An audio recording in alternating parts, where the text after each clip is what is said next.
Hi there. My name's Adrian, and welcome back to the Casual Pitchside Reporter. UFC 96 took place on Sunday morning at the usual 4 a.m. Absolutely a fantastic card. I'd give it a solid 8 out of 10. With me today, as always, the reigning, defending, undisputed vegan champion of the world, brother Gaia. What are you racing, bro? Yo, what an entrance, bro. What an entrance. Thank you so much. I am doing fantastic, brother. Doing really good. I think we were a bit spoiled with this card over the weekend because it was really good. And I think 8 out of 10 is a very, very good rating for it. So yeah, thank you for that Absolutely. interesting introduction. Always welcome, always welcome. Okay, brother Gaia, let's jump straight into it. Like you said, a Mm-hmm. fantastic card that we had. We start at the top of the card Yeah. where Borralho defeated the Killer Gorilla Cannoneer. Mm-hmm. Great fight overall, real war that took place. Yeah. I thought Kyle looked very good, but Mm-hmm. you, of course, are more qualified on these matters than myself. So, yeah, I'm going to hand it over to you. What were your thoughts there? How did you see it playing out? Mm-hmm. So firstly, I would like to start off by saying congratulations to the guys for putting on the fight of the night. It was well deserved to have a fight of the night. So very, very good for them to get. I'm sure they. I think Kyle got that bonus, right? But it was a good fight to watch. 5 rounds, very competitive. Um, what I found interesting about the fight was, and I think the big takeaway for me was uh, the ability for Caio Borralho to take shots. I thought he was quite durable because of the shots that was landed on him wasn't peppering kind of stuff. It was full powered blows that Jared Cannonier threw at him. But like right off the bat, I think Caio Borralho established the dominance by pushing Jared Cannonier back. He had him on the back foot, and then Cannonier had to sort of make it a fight whereby it was whoever goes forward is going to be the one that's successful. But at the end of the day, I think the result was well deserved. I'm not too entirely sure about unanimous. Um, I was leaning towards a 2-2. I know we were speaking on the night, and I said 3-1 at first, but then I was watching it back, and I did think Cannonier did make it competitive. Um, to make it sort of 2-2 going into the fifth round, and then Borralho just taking over in that fifth round, dropping Cannonier twice actually, the first round and the second round.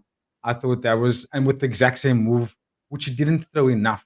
I think if Borralho had to establish a bit more of the boxing and not necessarily look for just the flashy knockout, like he threw quite a bit of high kicks, and Jared Cannonier took them. They were hard, they were very hard high kicks, and he took them. But I would thought that if Borralho was utilizing a little bit more of the boxing combinations, he probably would have gotten Cannonier out there a little bit sooner because Cannonier didn't have any sort of retaliation for the 1-2. The 1-2 coming from Borralho, I mean, like, straight jab, straight left hook, straight left, and it landed clean on Jared Cannonier, which then tipped the fight in Borralho's favor in the end there. Very competitive fight. I think what I would have loved to have seen more from Cannonier to sort of give Borralho a bit more of a back foot is if Cannonier threw a lot more leg kicks on every stance switch that he was throwing. Because the stance switching did take away um, Borralho's ability to throw the leg kicks. Because Borralho did land fantastic low kicks. He even took Jared Cannonier off his feet with one of them, or two of them actually. When Borralho was switched from orthodox to southpaw and then throw a leg kick, he literally took Cannonier off his feet. And I wished that Borralho would throw more of those kicks whenever Cannonier would switch. Because when Cannonier would switch his stances, Borralho didn't throw any kicks. And then that's when he was sort of trying to close the distance, lunging jabs, which he said what he was going to do. Um, I just thought the fight was what made it the fight of the night for me was that at neither point in the fight did either fighter assert dominance for long. For example, Borralho will maybe take rounds 1, 2, and 3. That didn't happen. It was like he took a round and Jared Cannonier took a round, and he took a round again and Jared Cannonier took a round again. And I thought that's what made the fight extremely entertaining. Big ups to Cannonier to get out of that in the fifth round because he was really damaged. I mean, he got rocked extremely bad. He was shooketh. The dude Bro, fell on his feet.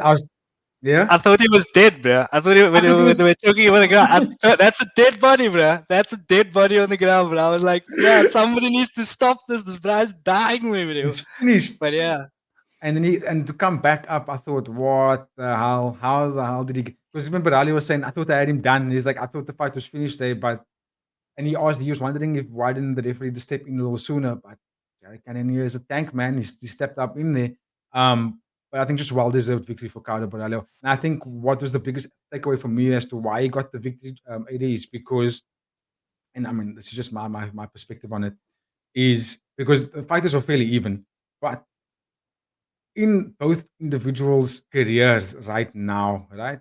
Borralho, if you look at the two individuals' fire, which fire is burning brightest at the moment, right? You got Jared Cannonier, which is now over 40. Can he go and become a champion and assert himself as like a champion dominance where he can maybe defend it for a while?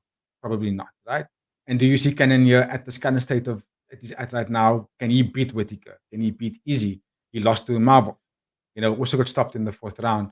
Caio Baralho is, we all know what fighters are like when they are climbing the ladder. They almost like this impenetrable, unstoppable kind of demeanor around fighters like that. They're like losing is not an option in their heads. And I think that's pretty much what made Baralho win the fight for me, is that there's a bit more of a clearer path that he can see in the future, if he had won this fight, if you know what I mean. Like he was like, because you could hear at the end of the fight, he called that trickers. So you can kind of see where the mindset's at of the individual. And I think that's probably what tipped him a little further to push a little bit more to the closing round. Yeah, well, just a well deserved win at the end of the day. Definitely, definitely, yeah. A lot more to fight for sure. A lot more to Yeah, fight for in a Borralho. nutshell, yeah. Yeah. Something that I found interesting, something I didn't know, but I heard from the commentators was that Borralho is in fact more of a grappler than a striker, Yes. or more known, which was absolutely news to me. Because I Yeah. remember saying to you, I think going into the fourth round, I think Cannonier should at least shoot a takedown. Mm, Completely mm, unaware that Borralho is actually more of mhm, a grappler than a striker, more than a striker. mm. And he fooled me completely, bro, because he looked very Yeah. competent on the feet. Every fight I've seen him in, he's looked very competent on the feet. And he's definitely kind of moving away from that guy with just the shitty tattoos to a legitimate Yeah. contender now, right? I mean, we didn't even mention Absolutely. his tattoos in the build up, so kudos kudos to him. But yeah, speaking of contendership, what's Absolutely. next for Borralho? Does he get Turkis?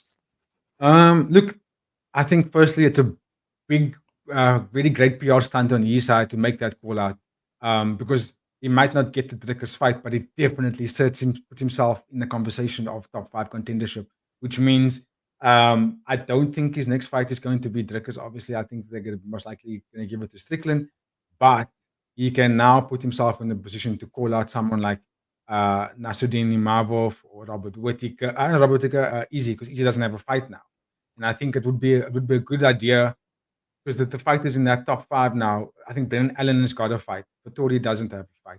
So I think for Baralho, he's got a very good position where he can call out Vettori, possibly Easy, possibly Imavov, because those three are the fighters that's in the top five or top six that don't have a fight.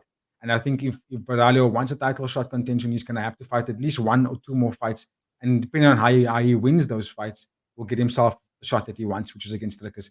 Me personally, I think the fight that makes the most sense for him would either between Imavov and Marvin Vettori. I don't think Izzy's going to take the fight. Look, the only thing that makes sense for Izzy to take the fight is the fact that Borralho is undefeated in the UFC and he's in the first five fights of his career in the UFC and he's winning in a good fashion. So it does make that his callouts has weight to it. But I don't know if it's weighted enough to get someone like Izzy to fight him. So I think the best matchup that UFC is probably going to give him now is Nasruddin Imavov or Marvin Vettori. Yeah, I'm inclined to agree there. I think, like you said, Izzy's maybe just out of reach for him at the moment. Just not Um, to reach I out. think one more fight and he's definitely in that conversation. Yeah, 100%. completely agree with your sentiments there, bro. hmm And then we go to the Killer Gorilla, bro. Is he hmm done now, or does he come back? Who does he fight if he comes back? What do you think? Yeah, hmm well, it's a very good question, because it's difficult to say. I think with the Killer Gorilla, I think it's safe to say that he loses his ranking now. I think he goes out of the top five. Um, and he I didn't look honestly bad don't. though, bro. For He didn't look 41, he was competitive as fuck, bro. absolutely. I do think he does. I do think he's competitive as well, but I don't know if Jared Cannonier's. Do you like my question is? Do you think what you saw over the weekend can that beat Easy? Will that be able to beat Whittaker? You know what I I don't mean? think so. I don't think so. But You yeah, don't I think think so? because I think it's like for him now, it's like he's at a crossroads where he has to say like he has to make this decision: Am I going to challenge for a title, or if not, what am I still doing here? You know what I mean? I'm sure he's set in terms of money. He can go do a bunch of other things. So if he is going to fight, what is he fighting for besides the brain damage and the walkout? I guess you know. Absolutely, especially at the age where he was at. I don't know if he's got any children or he's got a family. He's a very quiet man when it comes to his personal life. So I don't know much about that. So, but I mean, if you're reaching like even late 30s, you should already start thinking about setting up the next move. So you can reach another plateau and might not even be still in competition. It might be competing in a different way, owning a Mm, gym, becoming a coach. Because you're looking at the rankings list, it's like he only has to fight down the rankings now. You know what I mean? You just lost to someone that was 5 spots below you. So he does, you know what I mean? I think he's got Paulo Costa, because he's also on back-to-back losses, maybe. Jacob Manson hasn't fought in a year. Like, you know what I mean? These are kind of guys that maybe stands out as jumps off the page as who we're supposed to fight next. But none of mm, those fights are going to make him go up the rankings again. You know, and I don't personally think that Jared Cannonier has sort of the style or the sort of the legs to go 5 rounds so consistently against someone like Robert Whittaker, Izzy, or Drickus, or even Strickland again. But I think Strickland beats him if he fights Strickland again. So I mean, I'm a big fan of Cannonier, you know that, but I just think at this current stage in his career, he's probably going to have to think about a different route now. yeah, yeah, yeah. It's going to be interesting to see. Obviously, Hmm. wishing him all the best going forward. But yeah, absolute animal, putting on a great Yeah, show for the fans, and yeah, yeah. mad respect for the killer gorilla. But anyway, Ross, we're going to keep it moving now. Back to the women's strawweight division where we saw Angela Hill take Hmm. on Tabitha the Baby Shark. Baby Shark getting it done by unanimous Hmm. decision. I said Good to fight. you when this. Sorry. Yeah, I yeah, said excellent good fight. fight. I was just gonna say, I said to you when when the fight finished, that was probably going to be fight of the night. You They said obviously didn't know what was coming in the main, so yeah, again, just a wonderful card overall. Yeah, Tabitha Ricci getting it done. yeah. She looked like she was the more game fighter, kind of walking Angela Mhm. Hill down to an extent, Mhm. not giving her any space to work her magic on the feet. Yeah. Some people saying controversial decision. What are your Mm. thoughts here, bro? I think it was close. It was very close in the striking department. But I don't know if it's controversial. I think that Tabitha Ricci utilized the overall game of mixed martial arts. She initiated grappling when it was necessary. She initiated clinches when it was necessary. She landed 3 over 4 takedowns over the course of the 15 minutes. And what I find quite interesting is that the strikes are significant, or total strikes are even. And the significant strikes or marginal difference between the two. And I think Tabitha Ricci just came in with a bit more of a, like I said, a well-rounded game. She initiated grappling. I think that's what ultimately tipped her in the decision. Because if it was all-out striking, it would have been a difficult one for judges to score because they were very equal in that. But I do think Tabitha just had a bit more. I don't know. She had a bit more bite to it, man. She was a bit more up for it. Mm, yeah. She was a bit more energetic whenever Angela would come forward and initiate a striking sort of exchange. Tabitha walked out best. She didn't walk out second best in that situation. A lot of the times, Angela had her eyes closed when she came into the striking exchanges. And I want to point out something here. I'm not sure if you watched it, AD, but in the presser, pre-fight presser, Angela Hill was saying she was saying things around. I'm not going to say quote unquote because I'm obviously going to paraphrase it here, but she was saying something along the lines of she's looking forward to fighting people like that, or fighting fighters slightly down the rankings because that she gets to showcase a little bit more of a dominance and experience and her well-roundedness. And immediately my eyebrows went up like that, and I was like, "Excuse me, are you basically saying that you're not good enough to fight against the top five, not even top five, like top six, top seven, and then you're looking forward to fight against fighters that are lower ranking than you, so you can bully them, but then you fall short when coming up against them."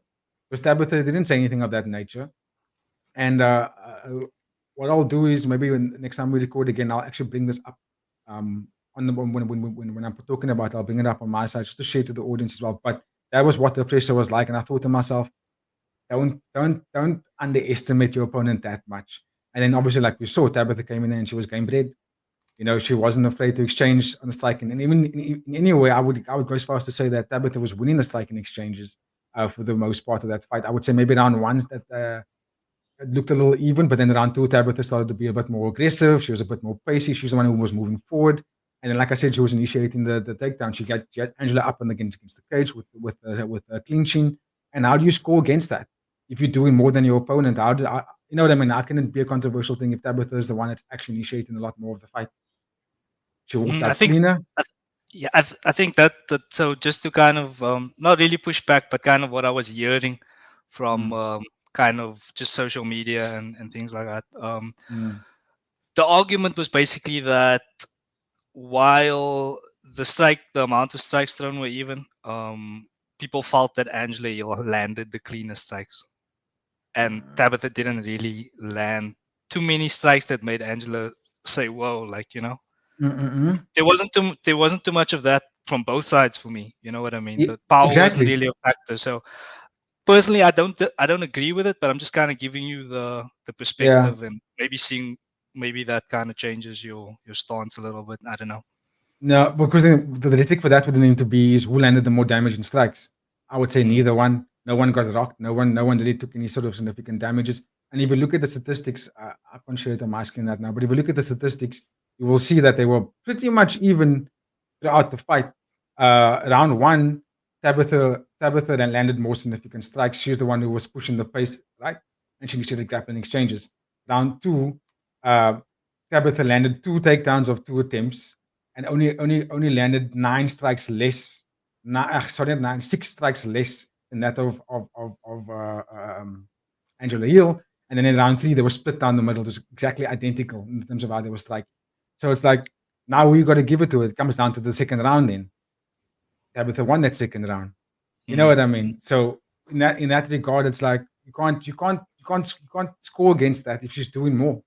If if yeah. Angela Hill if Angela Hill did what she said she was going to do and actually utilized more than more than just striking, and she said she was going to wrestle. Her words were, "I can take this fight wherever I want to take it," but you didn't, and you Mm, lost. You know what I mean? So yeah, I think Tabitha, the decision that says unanimous, um, I can see it. I can see it. I don't think it was mhm, that even. I really don't, because Angela Hill looked like she was getting every time she went forward to get into the pocket, her eyes went closed, and she was like, and Tabitha just kept the eyes on her the whole time, to the body, initiates the clinch, takes it to the cage. I was like, you know what I mean? And Angela wasn't defending any of it. So I'm saying this because I'm a bit annoyed because I was saying Angela Hill is the more experienced fighter, and I thought she was going to get it done over decision, but she didn't, and it just kind of proved me. I was saying that because of experience, but to be really, really honest with you guys, and to you as well, AD, never really been a massive fan of Angelina. I watched her in the Tough House as well, and I was like, I don't know, bro. I don't know much. I don't know this fighter can really make it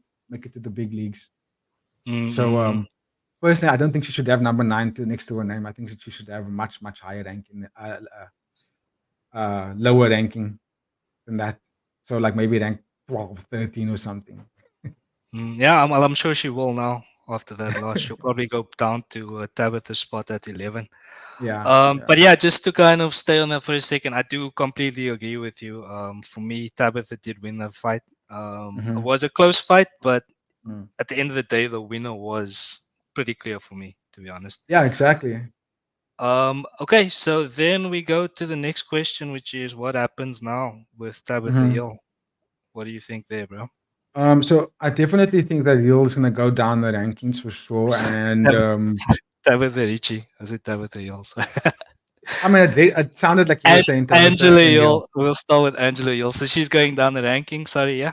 Yeah, so I think she's going down the rankings, and our next fight is probably going to be someone like either Jillian Robertson or Luana Pinero, probably Loopy again. They probably might do a rematch, but I honestly don't think Angela Hill deserves to fight up the rankings. She didn't put in a good Absolutely not. performance. Yeah. Yeah, So absolutely Tabitha not. Ricci, she might get Mackenzie Dern again, or probably Amanda Ribas. That would be a good fight for her. I don't think that Richie can go anything higher than that right now. The performance was great, but it wasn't a statement performance where she can say, "Give me Amanda Lemos, give me Jessica Mm, Andrade." I don't think she mm, can call that high up right now. So she's gonna have to go either Amanda Ribas or Mackenzie Dern rematch, and then if she can get over those two, yeah, it's a fair game for her to go up the rankings. But right now, she can't call too high. I don't think she can reach mm, that high just yet. But good mm, performance, dude. And I'm excited to watch her fight again. Um, I I don't know if she can really. I don't see her as the elite in this division. I'm being honest. When I look at the names like Marina Jandaroba, Yan Xiaonan, Tatiana Suarez, and even the champion Zhang Weili, I think they all smoker. They all smoke Richie. Absolutely. Yeah. First round, easy, bro. I think they smoker. So Yeah. Yeah. for Agreed. now, I'll give her flowers for beating Angela Hill. Um, and also would love to see her fight up the rankings, but don't jump too high too soon. I think she needs to just go Mackenzie Dern or Amanda Ribas. Mm-mm. How do you see that fight playing out if she gets Mackenzie then? Last question on this Oh, top on this interesting. fight. Interesting. Based on the performance I watched Richie now, right? And Mackenzie Dern as well. I think Mackenzie might beat her. Eh? I think Mackenzie might try to tune her up on the feet.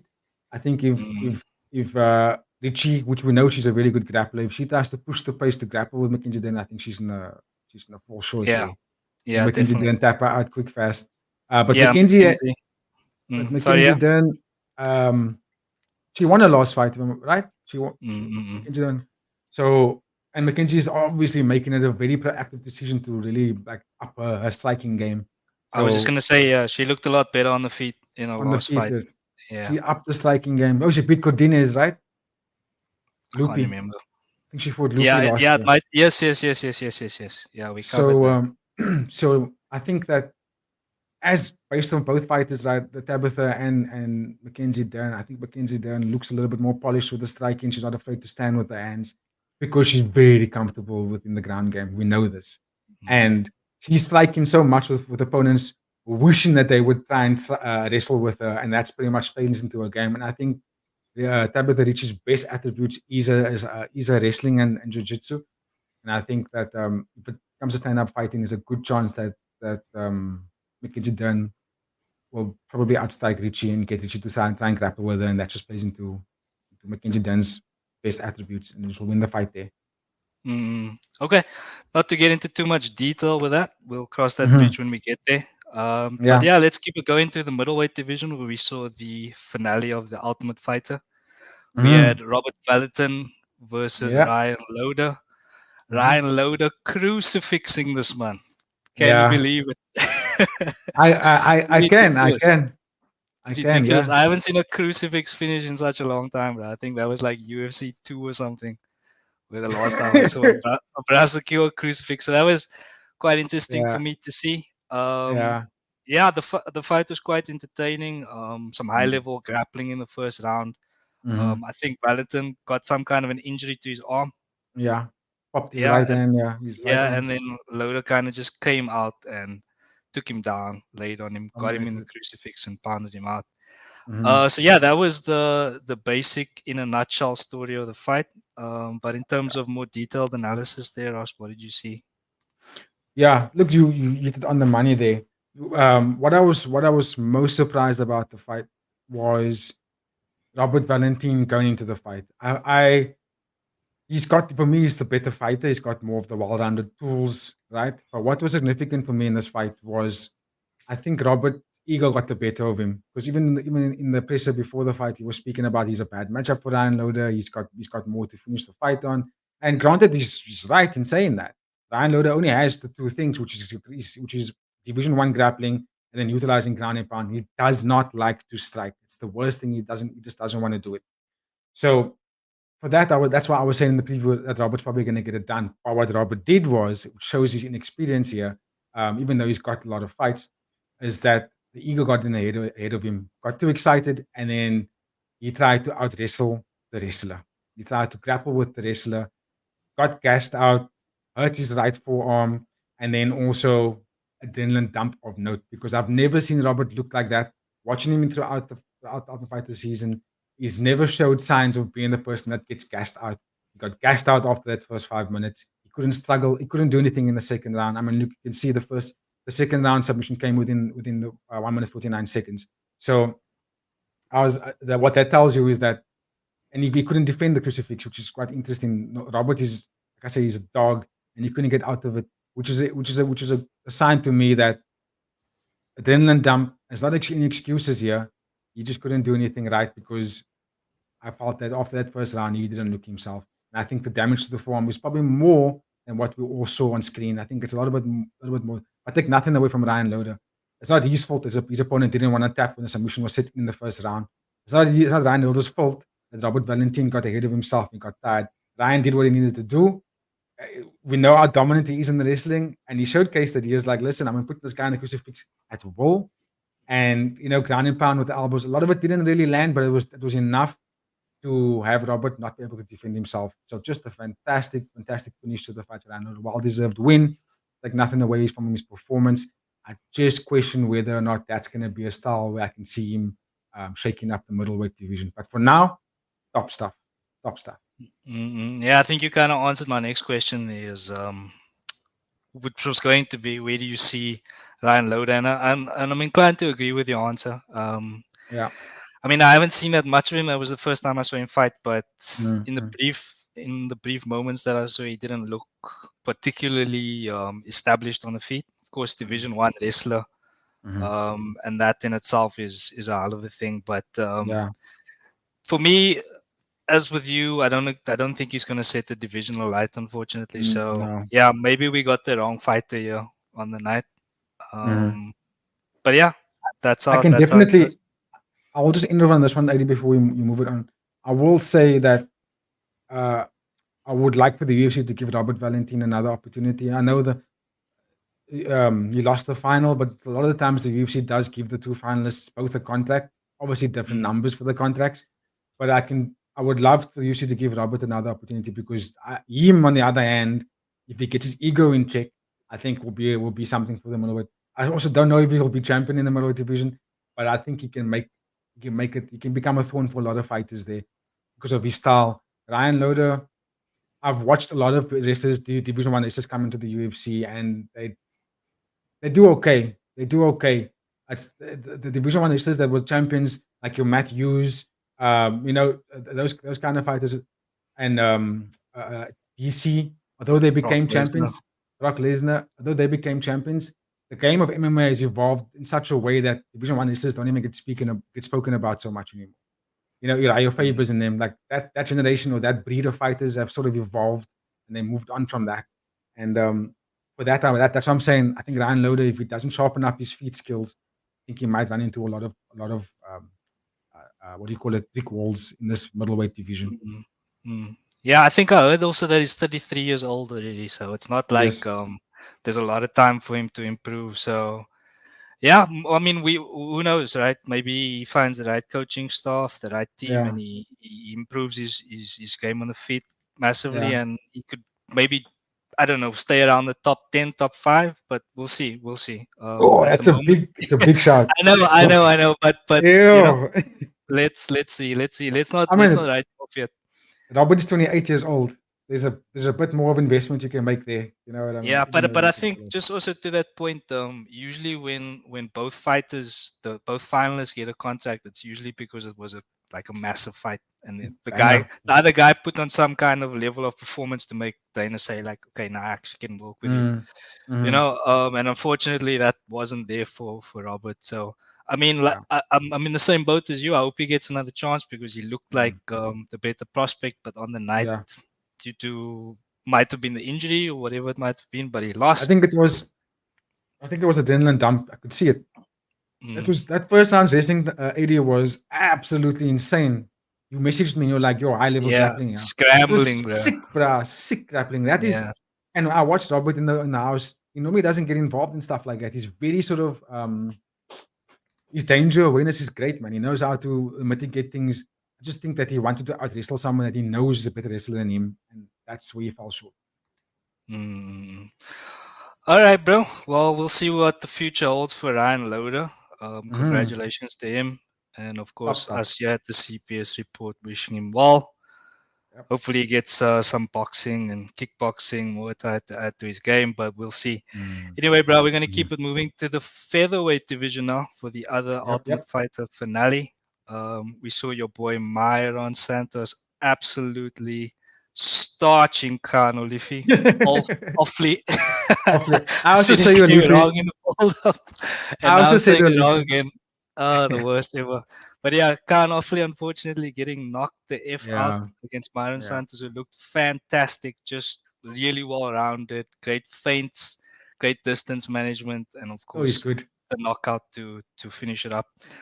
Yeah. Yeah, was really impressed with him the first time Hmm. seeing him fight. Of course, for me personally, I can't take too much away from it being the first Hmm. time I saw him, but of course for you it was different. So Yeah. yeah, what did you see with this fight, bro? Uh, the fight played out exactly the way I thought it was going to play out. Firstly, as much as I want to congratulate Khan for getting this far, I don't think he did enough in the tough house to instill confidence in me that he's actually going to do something about it. I always felt that Mairon Santos from the beginning of the first episode when they selected him, I was like, this dude is going to be something to watch out for.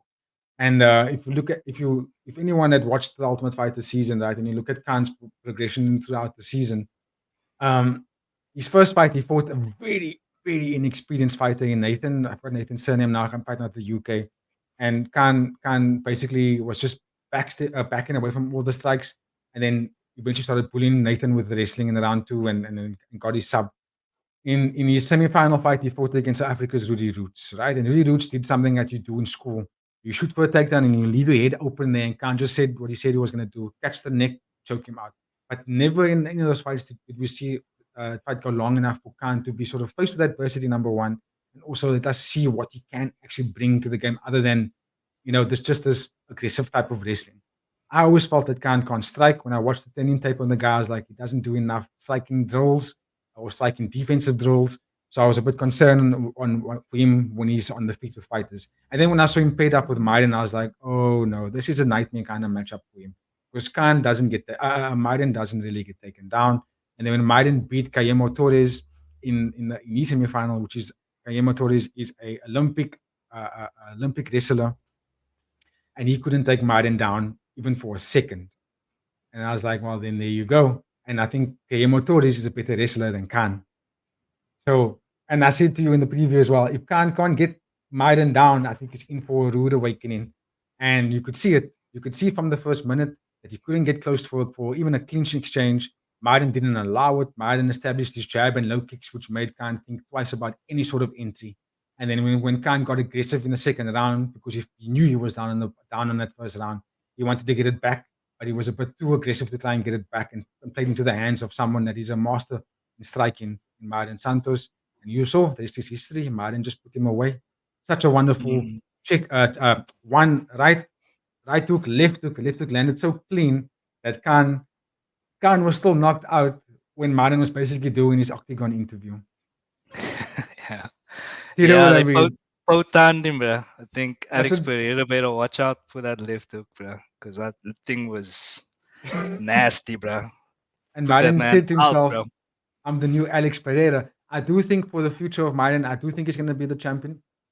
But I think the biggest thing that he's going to be worried about is not necessarily who he fights, but his weight cut. If Maiden can get a very good nutritionist, then he might avoid himself falling into the same trap that Jose Aldo did when Jose Aldo was in the featherweight and he was ruling the division. Because Jose Aldo had a very, very bad weight cut through those 10 years of him being the champion for so long.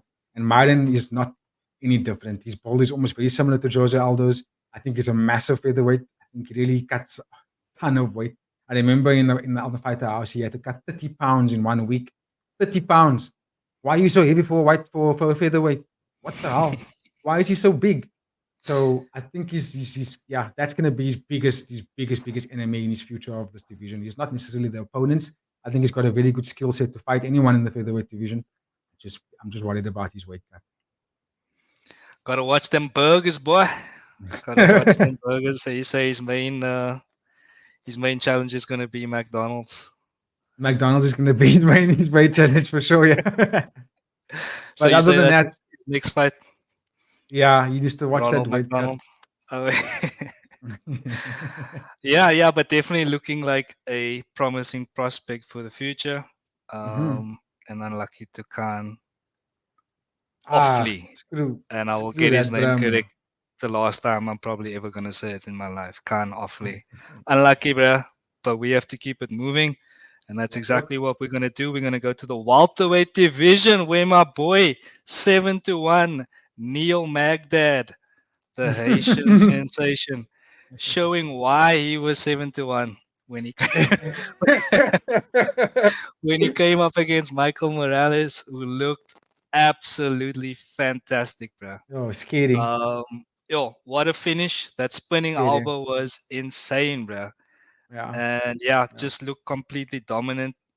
Definitely looking like a prospect for this welterweight division.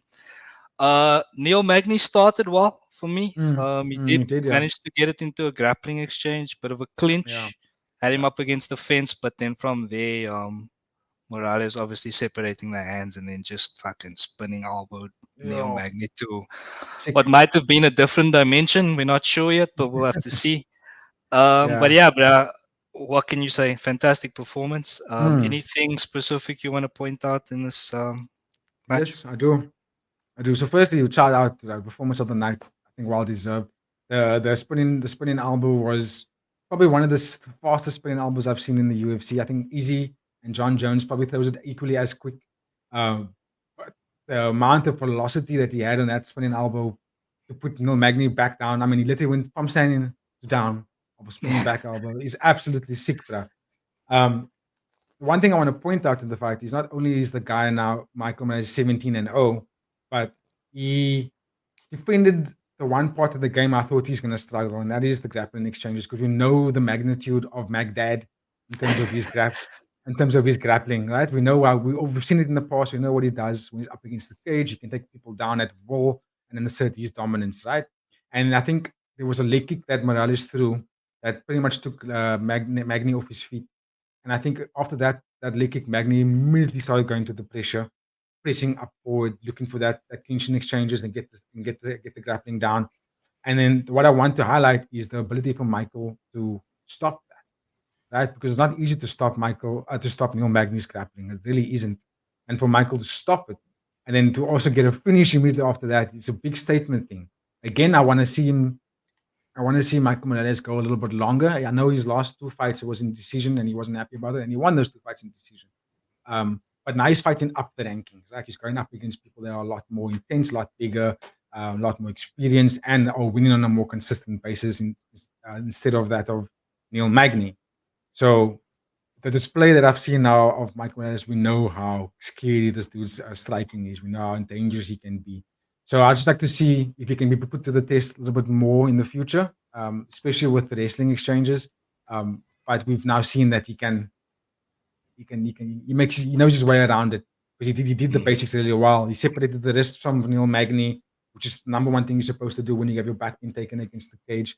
And as soon as he got one hand loose, he just span, landed the elbow, perfect. So from my takeaway from that performance is he's a fighter to watch for the remainder of that welterweight division. I think people need to look out for him. Absolutely, absolutely. Speaking of fighters to watch, bro, think Yeah. you might like this one, but you can tell me where you stand here. Michael Morales versus Carlos Paredes, bro. Are they the same weight division? Yeah, welterweight. And they're both unranked, no? Away. Yes. That would be sick. That would be sick to watch. Yo, Yeah, that would be book it sick. now, bro. Book it now. Book it now. Yo, look, That both those could that guys are. Yeah, that say could, again. bro. That could be a fight night main event, and it would Yeah, sell. I yeah, think, bro. it would Like, sell. obviously, we'd like to have them on a stack card, but that on its Yeah, own would be fine. I'd be happy waking up for that, bro. yeah, Absolutely. me too. Me too. That's a good matchmaking fight. That's a very good matchmaking fight. Oh, because they're very similar. They got a very similar style. Yeah, and you can almost guarantee somebody's gonna go to sleep in that fight, bro, because it's just Yeah, too much power, too much precision, yeah, too much yeah. swag. It's just gonna be too much, bro. But yeah, They they we are. can. So yeah, no, I was just gonna say that they actually in a similar position in their careers right now. If you think about it, Mm, where they stand in the welterweight, they both put on fantastic performances in their last showings. They're weak apart from each other, and they're both looking to climb the rankings. That would, that and then the makes winner of so much sense, bro. the winner of that fight should definitely get a ranking next to the name if they fight each other. Exactly, and the winner of that Yeah. fight gets a ranked opponent. That's like, and now they have something massive to fight for as well. You know what I mean? Oh, that's a Get Dana Musi on the matchup. phone, bro. Tell him we got him covered here, bro. He doesn't have to worry about it. Yeah, I would love Um, to watch that. Yeah. yeah, absolutely, bro. But we have to now bring it back to the Asian sensation, Yes, Neil sir. Magnitude, Magdad, Magni. hmm Um, what happens now, bro? Um, Look, he definitely loses the ranking. I think he because they're probably gonna. We'll see tomorrow when the rankings get updated that they're probably going to give it to what's the dude's name? I just want Michael Morales Morales. for Yeah. the Asian sensation. Mm, Vicente Luque doesn't have a fight. he doesn't. Michael Venom Page doesn't have a fight either. Kevin Holland is booked with a fight already, so he could get one of those two. Probably. Michael Venom Page is going to be the next one. Both I'd fighters are say going to that's come. a nightmare for Venom Page, bro. Yeah. Unlikely. Like just because of, I mean, now I'm saying if they were to fight, just because, like, if Ian Gary was able to out grapple Venom Page, bro, and he's not even the most elite grappler, Neil Magny's Yeah. probably gonna ragdoll him if he gets his Yeah. hands on him. But yeah, we'll see. The thing with Neil Magny, and I think this is probably why the UFC keeps him in there, is that his blueprint is perfect for up and comers, man. It's like if you can't beat Neil Magny, then you'll know why you don't have an ranking next to your name. So you know what I mean. So Neil Magny is a good blueprint for that, man, because he does have attributes to like take away opponents, take away their gas tank, take away their best attributes. He's very good at doing that. Mm, Um, yeah. and we've seen him done it in the past countless times. So that's why I wasn't surprised at the matchup against Michael Morales, because if you can't get past this dude, you're probably going to struggle in the rest of the division, because Neil Magny is that gatekeeper kind of thing. I don't really want to use the word that much, because I don't think he is the gatekeeper, but I think he's the gatekeeper for the top 10. For from rank number 15 to number 10. If you can't beat It's a Neil Magny in gatekeeper to that, get a ranking, yeah. get a ranking, yes. And then I think the Mm, gatekeeper for the top part is Gilbert Burns. If you can't get past Gilbert Burns, then you're not going to make it in the top 5. mm, mm. Yeah, definitely, definitely. Okay, unlucky Magdad. We of course did put some money down on Neil Magny. Mhm, Didn't really mhm. expect too much, but we did it for the Yeah, madness. And yeah, sometimes 1 plus 1 is 2. yeah. Anyway, let's keep it moving on, and we're gonna go to our last fight here, closing off the Mhm. card at the middleweight division, where we had Edmund Shabazian Yep, versus yep. Gerard Mearshart, and Mhm. Mearshart sharted all over this one. Uh, That's quite funny. Shabazian started well. I think I remember Yeah, texting you saying he looks like he's the faster fighter. Definitely looked yeah. more established on the feet. Mhm. But yeah, Indeed. Mearshart doing what Mearshart does, as far as I understood it, Mhm. and getting the submission in the end. So fair play to him. And Yeah. unlucky Shabazian. Again, he did look like he was the better Mhm. fighter, but you can never discount that ground game. So yeah, bro, from your side, what are your Mhm. thoughts here, bro? The fight wasn't surprising after they left the first round, right? Because if you look at Shabazian's record, right, and his fights in the UFC previously, right, he's excuse me, he's well known for putting fighters away within the first round. When he gets his finishes in the second round, you'll notice that he doesn't really want to go that far. Something about Edmund is he struggles after the first round. He almost gets tired because he puts so much in putting fighters away in the first round by utilizing those combinations, because we know he's slick, bro. He's slick striking, very quick, throws very good combinations, and he does this in most of his fights. But when he has lost because of not getting out of the first round with a good gas tank, and then he gets out grappled. Right, he gets submitted, or maybe loses in the third round with maybe getting knocked out, or just on points. He does his best work within the first round, and Mirshad has got over 40 fights, and this man has been in positions where he's taken so much damage, but then still comes back and wins. I think it's in the name is in his surname. Man's got heart. He's got a massive heart, and he can go very long. And that's kind of where I wasn't surprised. I thought that Shabazian was going to win the fight in the first round. You can go back and watch the tape with our preview. I said Shabazian first round. But if he didn't get it done in the first round, then I would worry for him. And one thing about Gerald is he stuck it out there because he was getting cracked really hard, but he stuck it out. And in the second round, he started pushing forward because you could see Shabazian got a little tired. Shabazian threw a leg kick, body kick, and I'm not mistaken, and that's where Gerald was like, opportunities in here. Turn the corner, shot for a single leg, turn the corner, took him down, and then set it in. I'm not sure if there was it was a rear naked choke or there was a it was a rear naked choke, right? Rear naked choke, yeah. It was a rear naked choke, yeah. He was just then you could see the difference in terms of well-roundedness and who's been in the ring for quite some time. Gerald came up, took the because Shabazian couldn't defend the single leg, and it was also in the middle of the octagon. It wasn't against any cage. which makes it very difficult to defend that single leg, especially if you're a person that's shooting on you on the single leg, and then he's turning the corner instead of going straight and driving you back. He turned the corner, basically forcing Shabazian to sort of concede and let the takedown happen. And then you just in Gerald's world there and inserted his submission and done really well. So Mm. again, good performance because he was losing the first round. Gerald did lose the first round and he needed something to happen going forward. And yeah, he did what he wanted to do and took the fight down and got a very good submission. So well done to Gerald. Unlucky Edmund. Yeah, yeah, absolutely. Well done to Gerald. Yeah, showing that he's got that dog in him, getting it Yeah. done even through adversity. So yeah, fair play to Gerald. hmm hmm Um, is it worth asking what's next for either of these guys, or should we keep it moving?